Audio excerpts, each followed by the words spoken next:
আসসালামু আলাইকুম। কি অবস্থা? আমি এখানে তেল গরম করে পেঁয়াজ কুচি, আদা রসুনের পেস্ট, এটাতে আজকে পেঁয়াজ বাটাও দিয়েছি, জিরা বাটা আর আস্ত, এই যে দেখতেছি আস্ত রসুনগুলো দিয়েছি, আস্ত রসুন, কাঁচামরিচ, পরিমাণ মতো লবণ, হ্যাঁ, তারপরে একটু শুকনো মরিচের গুঁড়া, হলুদের গুঁড়া দিয়ে যে মশলাটা কষিয়ে নিয়েছি। এটা হলো আমি আলু দিয়ে, ছোট মাছ দিয়ে একদম চচ্চড়ি করব না, হালকা গামাখা গামাখা ঝোল রাখবো। যে আমি আলু দিয়ে কষানোর জন্য কিছু পরিমাণ পানি দিয়ে দিয়েছি।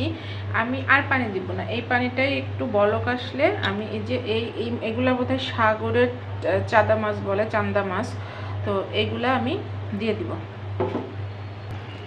আলুটা সিদ্ধ হয়ে আসছে, এখন এই যে আমি হালকা ভেজে রাখা মাছগুলো দিয়ে দিলাম।